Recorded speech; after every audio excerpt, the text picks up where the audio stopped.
Hello everyone and welcome to another video. Now in today's one we are playing Call of Duty Black Ops 6, the beta or beta version of the game, using my modern day potato gaming PC.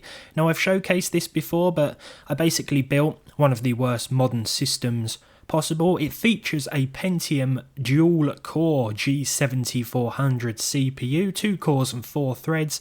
It also has a pretty rare RX 6300 2GB GDDR6 GPU and just 8GB of dual channel DDR4 RAM clocked at 2400 MHz. So yeah, this isn't the sort of thing you want to put together, especially not featuring the Pentium, because you can get an i3 for not much more, depending on where you live. So then, let's jump into the Call of Duty Black Ops 6 beta. I'll show you the settings first of all. Now, we do have all sorts of upscaling options here. FSR, DLSS, which we can't use, of course, Intel XeSS, all that sort of business. But to be fair, if we enable any of that, it's going to cause a few more jam-ups with the performance. So I found that the best thing to do, I've already predetermined the best settings basically, so that I'm not messing around during the video. I'm going to keep this nice, short and sweet, as it were. I found the best thing to do is set everything to minimum, maintain a native 1080p resolution. Now I'm only joking, we need to drop that to 60%, so 1152 by 648, I believe it is. Yeah, and this is going to be our best bet for this game. Now, of course, it's going to depend on the map that you are playing, but I've seen anywhere between 40 and 65 FPS when using this configuration. I think Call of Duty has been running on the same engine for a while now. I did ask that question in the last video. Someone did answer it. I can't remember. Please type below if this is still using the same engine as, you know, like games from 5-10 years ago or whatever, but it seems to run fairly well. I do have a bit of a backlog that I'd like to test on this system, because a lot of modern and demanding games, well, AAA demanding games have come out. Of course, they're modern if they've just come out, but yeah, I have a few titles I'd like to test. What surprised me though going into this is the 8GB of RAM holding its own. First of all, we can see that about 6 or 7 gigs is being allocated to the game, and it's utilising about half of that. The CPU with 2 cores and 4 threads is pretty much being maxed out. It clocks at 3.7 GHz. I don't think there's a turbo here, so what you see is what you get basically.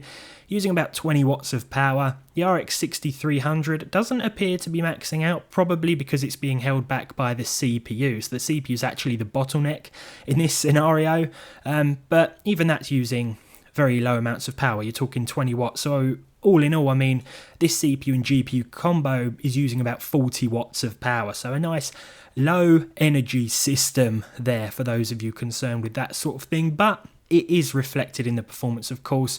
Not just that, but these are generally low-end parts, so it's important to manage your expectations. With that said, we are averaging pretty close to 60 frames per second with these settings.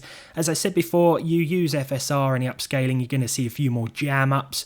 As it was, just as I finished recording, the game did freeze a little bit, and had I included the benchmark figures from that, had I been benchmarking at the time, the 1.1% lows would have read 0.1 and 0.1, but that isn't, of course, respective of the entire gameplay experience, because as you can see here, most of the time it is going to run fairly well. Now, it will depend on the map that you play. This is Derelict, I believe. Yeah, so it runs fairly well. I tested this in the previous beta video, so I kept things the same here. I did try a few different maps before benchmarking, and the average figures were between sort of 45 and 60 most of the time, with varying percentile lows. Some maps will cause more problems for our 8 gigs of RAM, and some will be a bit more lenient towards it, but overall, Call of Duty Black Ops 6, the beta version of the game, will run on my modern potato spec PC, the 2-core Pentium and the extremely low-end RX 6300 with its 2GB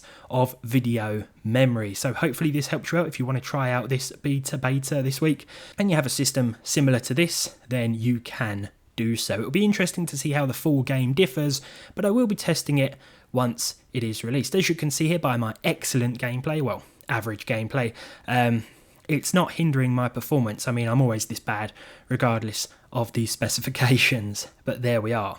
the Call of Duty 6 beta version running on a dual-core CPU and 2GB GPU. Let me know what game you'd like me to see test next, and hopefully I'll see you all next time. Thank you very much for watching.